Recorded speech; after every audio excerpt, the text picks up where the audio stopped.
Assalamualaikum dan selamat sejahtera. Nama saya Aiman Daniel bin Ahmad Khairi, bernombor matrik 23 DLS 18F2029 daripada kelas DLS A. Pada hari ini, saya ingin membentangkan mengenai latihan industri. Menjalani latihan industri bermula daripada 27 September 2021 hingga 11 Februari 2022 di syarikat Knockport Malaysia Berhad. Pengenalan kepada syarikat Knockport Malaysia Berhad. Knockport Malaysia Berhad yang terletak di Pelabuhan Kelang adalah ahli kumpulan MMC, iaitu kumpulan artiliti dan infrastruktur terkemuka di Malaysia dengan perniagaan pelbagai di bawah 4 bahagian, iaitu pelabuhan dan logistik, tenaga dan artiliti, kejuruteraan dan pembangunan perindustrian. Knockport Malaysia Berhad juga menawarkan kemudahan dan perkhidmatan khusus untuk mengendalikan pelbagai jenis kargo dari kontena ke kereta, memecah kargo pukal iaitu kargo jenis breakbulk kargo, serta kapasiti untuk mengendalikan kargo pukal cair iaitu liquid bulk dan kering iaitu dry bulk dari semua jenis dan saiz perhantaran. Peranan utama yang dimainkan oleh pihak Knockport telah diperkukuhkan dengan keupayaannya untuk menawarkan sambungan perkapalan global yang paling luas berbanding dengan mana-mana pelabuhan di negara ini. Ini sewajarnya telah menjadikan Knockport reputasi sebagai pelabuhan dunia Malaysia. Latar belakang organisasi. Yang pertama ialah sejarah penubuhan syarikat Knockport Malaysia Berhad. Pada tahun 1901 hingga 1910, perdagangan berkembang pesat di Malaysia dan 2 dermaga lautan telah dibuat di Pelabuhan Kelang, Malaysia untuk memenuhi permintaan yang semakin meningkat dan lebih banyak kemudahan telah disediakan. Pada tahun 1963 pula, pengurusan pelabuhan beralih daripada Keretapi Tanah Melayu kepada Lembaga Pelabuhan Swettenham yang baru iaitu diberi nama Lembaga Pelabuhan Kelang.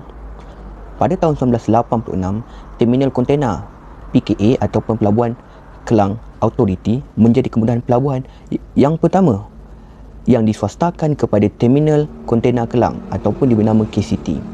Pada tahun 1992, pengurusan Pelabuhan Kelang iaitu KPM mengambil alih baki perkhidmatan pelabuhan daripada Lembaga Pelabuhan Kelang. Yang terakhir, pada tahun 2016, MMC Corporation Berhad telah mengambil alih Knockport Malaysia Berhad daripada NCB Holdings Sinar Berhad.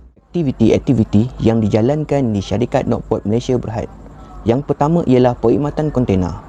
Perkhidmatan kontena beroperasi di terminal kontena khusus iaitu City 1, City 2, City 3 dan City 4 yang dilengkapi dengan sepenuhnya dengan peralatan dan kemudahan pengendalian yang terkini. Operasi pengendalian darat dan kontena disokong oleh pelbagai alatan, antaranya kren dermaga atau key crane, kren gantry tayar getah ataupun rubber tayar gantry, pembawa straddle carrier, penggerak utama iaitu prime mover, trailer dan penumbuk tinggi ataupun diberi nama high stacker. Ialah konvensional. Konvensional ialah kargo tanpa kontena yang dikendalikan di 2 kemudahan di Knockport. Terminal kargo konvensional khusus di South Point dan terminal kargo konvensional di Knockport untuk kargo pukal pecah, cecair dan kering. Kargo pecah pukal ataupun diberi nama kargo arm ataupun breakbulk kargo. Knockport mengendalikan kargo arm seperti besi, keluli, kayu, papan, lapis, jentera, roro dan tenakan. Terdapat juga stor terbuka ataupun open yard di zon 1 untuk menyusun dan menyimpan kargo daripada kapal. Seterusnya, fungsi stor terbuka adalah untuk memastikan kargo daripada kapal dan naik ke kapal dengan keadaan baik dan selamat. Seterusnya pula ialah pukal kering ataupun dry bulk. Knockport Malaysia Berhad mengendalikan kargo pukal kering seperti bijirin, jagung, arang batu, garam mirin dan baja. Kren lufin 3 tingkat digunakan untuk melepaskan kargo pukal kering. Terminal pukal juga mengendalikan pemuatan klinker dan kargo serupa menggunakan kren. Pukal cecair ataupun liquid bulk. Pukal cecair ialah komuniti yang dibawa dalam kapal yang dibina khas iaitu kapal tangki. Dimuatkan dan dipunggah melalui saluran paip. Jenis kargo cecair adalah seperti bahan kimia cecair, produk petroleum dan minyak kelapa sawit. Dan logistik. Northport Malaysia Berhad menawarkan nilai tambah yang paling banyak melalui Northport District Park dengan pelbagai perkhidmatan yang merangkumi pergudangan, aktiviti perhantaran seperti pendokumentasian, pengangkutan dalaman, pembungkusan dan pelabelan semula, pemansangan kecil dan aktiviti tambah nilai lain untuk melengkapkan aktiviti perniagaan teras di Northport Malaysia Berhad. Yang terakhir ialah perkhidmatan laut ataupun Jabatan Marine. Ia menyediakan perkhidmatan 24 jam untuk memastikan pergerakan kapal yang selamat dan cekap di dalam perairan pelabuhan. Pergerakan kapal yang cekap dan selamat diselaraskan oleh kapten kapal yang berpengalaman sambil menggunakan bilangan dan jenis tunda yang bersesuaian untuk aktiviti berlabuh dan membuka sandaran di dermaga. Laporan teknikal. Tugasan pertama, saya dikendaki memeriksa lokasi kontena dengan menggunakan sistem kontrak, iaitu sistem yang diguna pakai oleh staf atau pekerja di bahagian operasi di syarikat Northport Berhad Malaysia. Saya akan dibekalkan dengan gate pass dan di dalam gate pass tersebut tertera nombor kontena. Jadi saya akan menaip nombor kontena yang berada di gate pass tersebut di dalam sistem. Dua ialah membuat remark setelah selesai pemeriksaan kontena yang dijalankan. Tugasan ini juga dilakukan dengan menggunakan sistem kontrak. Membuat remark untuk menandakan kontena tersebut telah membuat pemeriksaan. Setelah selesai membuat remark di dalam sistem kontrak, seterusnya saya akan membuat satu laporan dengan menggunakan Excel. Di dalam Excel tersebut, saya akan memasukkan data-data seperti nombor kontena, nama syarikat ataupun ejen yang menguruskan kontena tersebut, serta tarikh pemeriksaan kontena tersebut dijalankan. Ini untuk menandakan bahawasanya kontena tersebut telah selesai membuat pemeriksaan. Tugasan yang ketiga pula ialah membuat laporan berkaitan kemalangan, iaitu report II ataupun internal investigation. Laporan ini dilakukan setelah terjadinya kemalangan yang tidak diingini di bahagian operasi ataupun di gudang. Saya dikendaki untuk melengkapkan laporan kemalangan tersebut dengan data-data yang diberi oleh pekerja. Saya juga diminta untuk menghubungi orang-orang yang terlibat untuk meminta data-data yang diinginkan untuk diletakkan di dalam report II tersebut. Seterusnya ialah saya dikendaki membuat satu laporan untuk setiap bulan, iaitu jumlah pergerakan kontena untuk proses shuttling.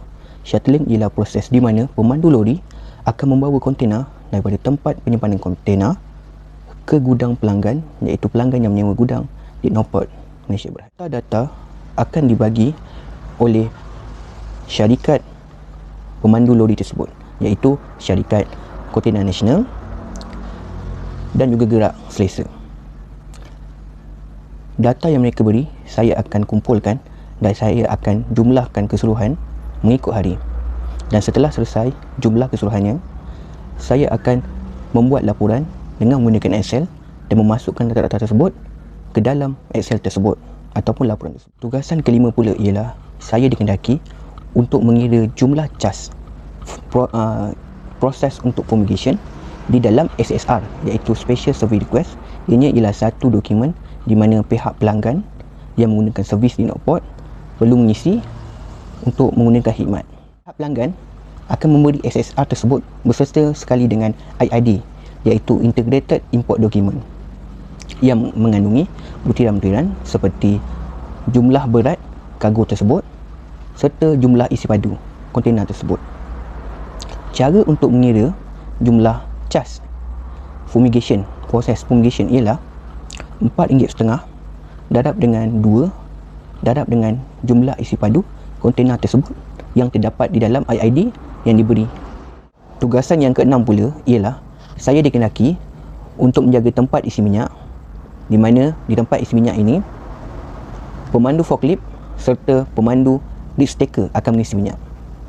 Pemandu forklift iaitu forklift yang digunakan oleh penyewa gudang, dan lift stacker iaitu yang digunakan di dalam operasi untuk mengangkat kontena serta menyusun kontena di dalam tempat penyimpanan kontena. Pemandu forklift yang menyewa gudang di Northport District Park ataupun NDSB mereka akan memberi satu receipt ataupun price equation. Di dalam receipt tersebut, saya akan mengisi butiran-butiran seperti nombor forklift serta jumlah liter minyak yang mereka telah isi. Pemandu forklift ataupun forklift maker akan datang ke tempat isi minyak untuk mengisi minyak.